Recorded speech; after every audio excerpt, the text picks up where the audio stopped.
আসসালামু আলাইকুম প্রিয় শিক্ষক ও কর্মচারী ভাই ও বোনেরা।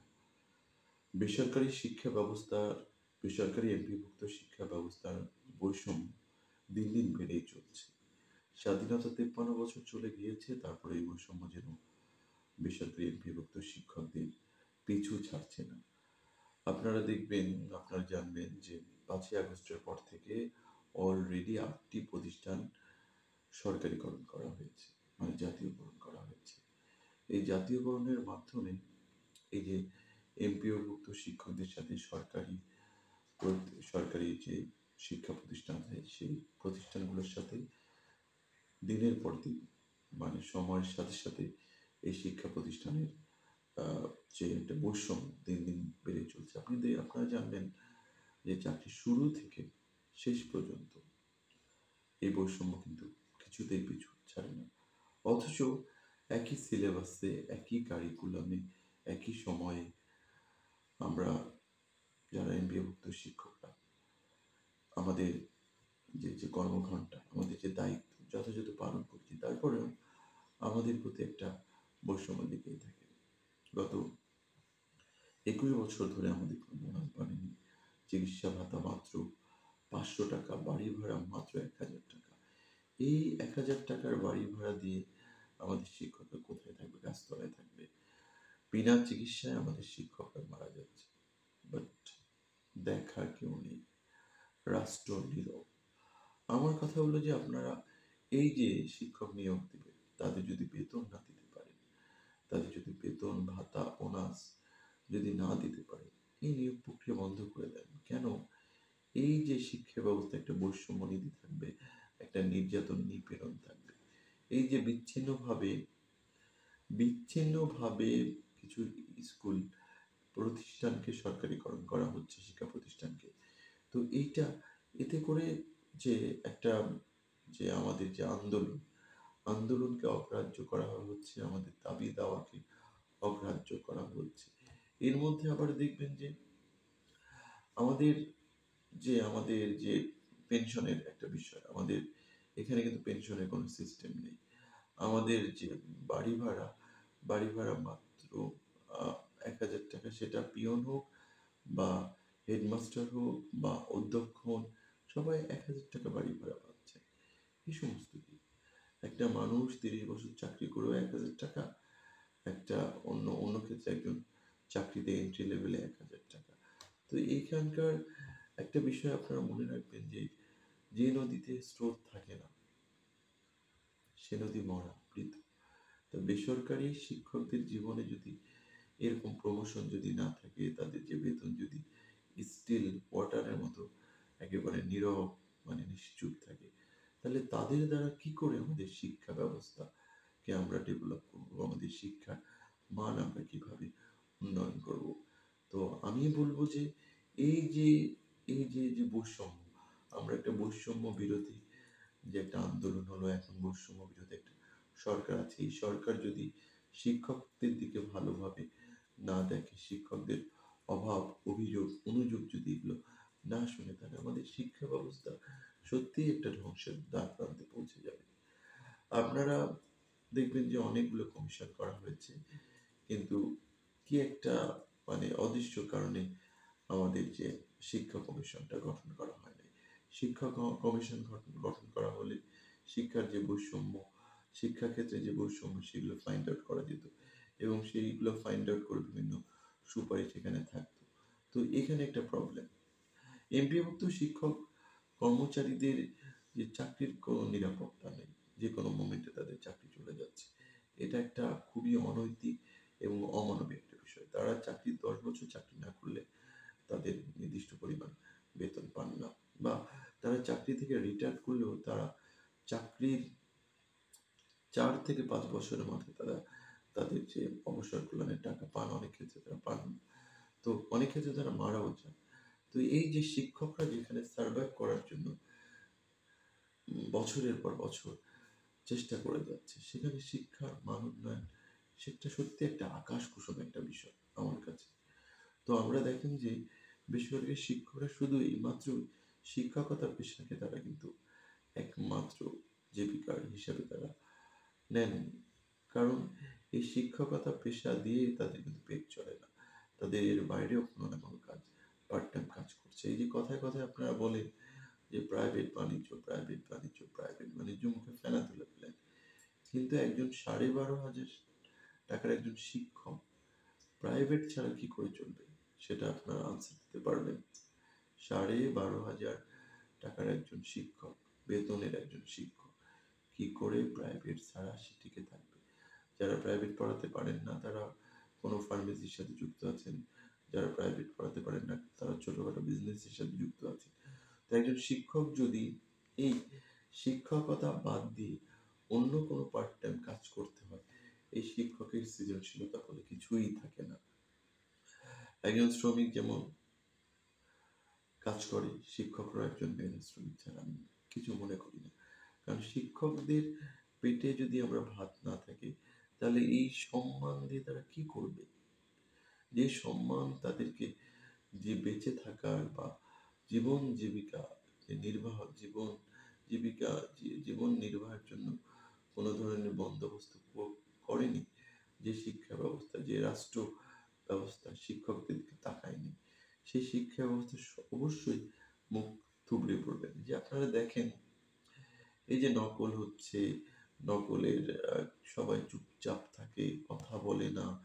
নকল সম্পর্কে আমি ইতিপূর্বে অনেকবারই অনেক ভিডিও করেছি, অনেককে অনেকভাবেই আলোচনা করেছি, সমালোচনা করেছি, নকলের বিরুদ্ধে আমি সোচ্চার ছিলাম। তারপর আমাদের শিক্ষকরা এই নকলের বিরুদ্ধে কোনো সোচ্চার নেই। কারণ কেন থাকবে? যারা ন্যূনতম দিন আনতে, মানে কি বলে না, নুন আনতে পান্তা ফুরায়, এই সমস্ত শিক্ষক অন্যদিকে তাদের খেয়াল থাকবে না। বেশিরভাগ শিক্ষক এই যে ডিউটি ভাতাটা তাদের কাছে অনেক কিছু, 200 টাকা থেকে যে 250 টাকার যে ভাতা, এটা তাদের জন্য অনেক কিছু।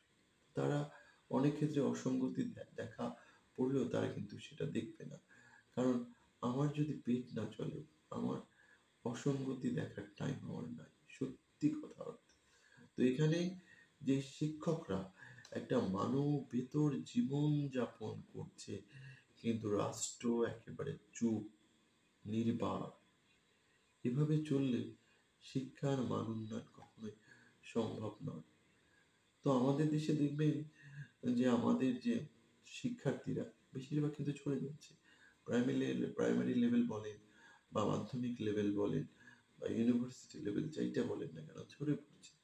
এবং এরা চাকরির ক্ষেত্রে কিন্তু একটা ভালো মানের চাকরি পাচ্ছে না।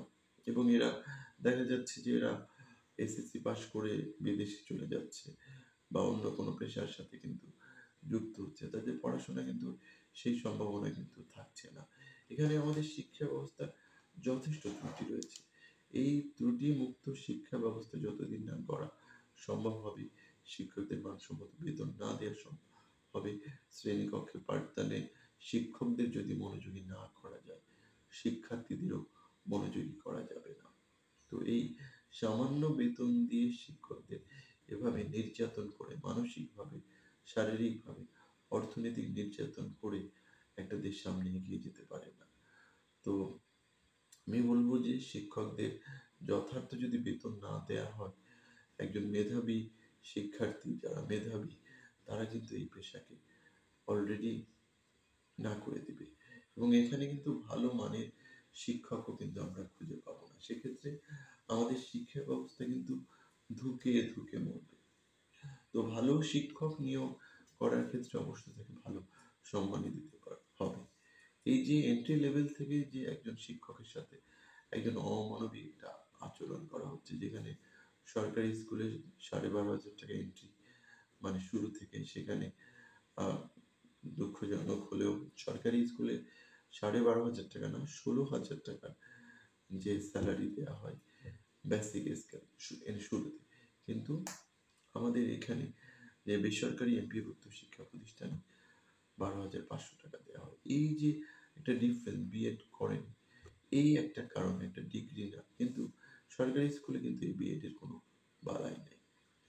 এভাবে অনেক অসঙ্গতি, পাহাড় সমান একটা অসঙ্গতি থেকে যাচ্ছে। যে আমাদের টাইম স্কেল নেই, আমাদের আমাদের যে শ্রান্তি বিনোদন ভাতা সেটা নেই। তারপর একজন শিক্ষক যে পেনশন পাবে সেটা শিক্ষকের যে ভবিষ্যৎ, যে রিটায়ারমেন্টের পরে সে একটা যে নিশ্চিন্তে জীবনযাপন করবে সেই উপায়ও কিন্তু এই শিক্ষা ব্যবস্থার মধ্যে রাখা হয়নি। এবং যে শিক্ষক সুরক্ষা যে আইন, এটা বারবারই বিভিন্ন আন্দোলনের শিক্ষক কিন্তু বলছে। আমরা প্রায় দেখি যে ম্যানেজিং কমিটি কর্তৃক শিক্ষকেরা নির্যাতিত হচ্ছে, লাঞ্ছিত হচ্ছে, নিগৃহীত হচ্ছে, কিন্তু এখানে রাষ্ট্র কিছুই করে না। তার মানে কি? যেখানে শিক্ষকের নিরাপত্তা নেই, যেখানে শিক্ষকের বেঁচে থাকার ন্যূনতম চাহিদা ফিল আপ করতে পারবে না, শিক্ষকেরা কিভাবে এই নকলের বিরুদ্ধে সোচ্চার হবে বা নকলের বিরুদ্ধে কাজ করবে? যদি এটা অনৈতিক কাজে নকল যে সহায়তা করা, তারপরেও আমরা দেখি যে বিভিন্ন শিক্ষকেরা চুপচাপ থাকে, বা তারা যদি হল সুপার বা কেন্দ্র সচিবের কথা মতো কিন্তু অনেক ক্ষেত্রে নকলও সরবরাহ করছে বা নকলে সহায়তা করছে। এই বিষয়গুলো কিন্তু থেকেই যাবে। তো আমরা যদি করাপশন শিক্ষাক্ষেত্রে যদি দূর না করতে পারি, শিক্ষকদের যদি সামাজিক মর্যাদা বৃদ্ধি করতে না পারি, শিক্ষকের যদি স্যালারি সঠিক মতো না দিতে পারি, শিক্ষকের সামাজিক মর্যাদা কিন্তু বৃদ্ধি পাবে না। সমাজে অবহেলিত, নিগৃহীত, লাঞ্ছিত একটা শ্রেণীর কাছ থেকে একজন শিক্ষার্থী শিখে সে কত দূর এগিয়ে যাবে বা কত দূর মূল্যবোধ সম্পন্ন একজন নাগরিক হবে, এই নিশ্চয়তা কিন্তু আমরা দিতে পারি না। তো এই ক্ষেত্রে আমাদের কি করতে হবে? আমাদের সকল শিক্ষককে একত্রিত হতে হবে, ঐক্যবদ্ধভাবে হতে হবে।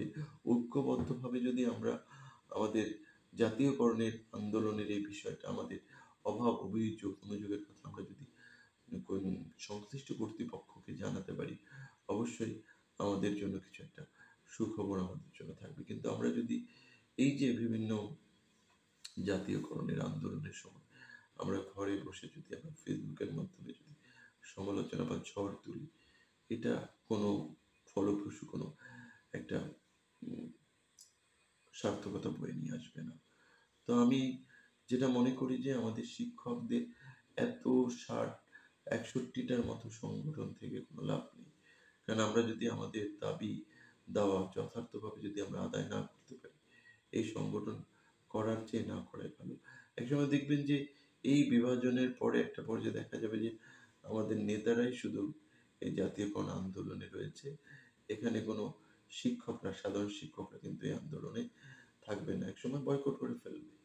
এবং এই যে সমগ্র শিক্ষা ব্যবস্থা ঢেলে সাজাতে গেলে অবশ্যই অনেক আমাদের এই শিক্ষা কমিশনটা অবশ্যই জরুরি। শিক্ষা কমিশন যদি আমরা না গঠন করতে পারি, আমাদের শিক্ষকদের দুঃখ, দুর্দশা, দৈন্যদশা এগুলো যাবে না।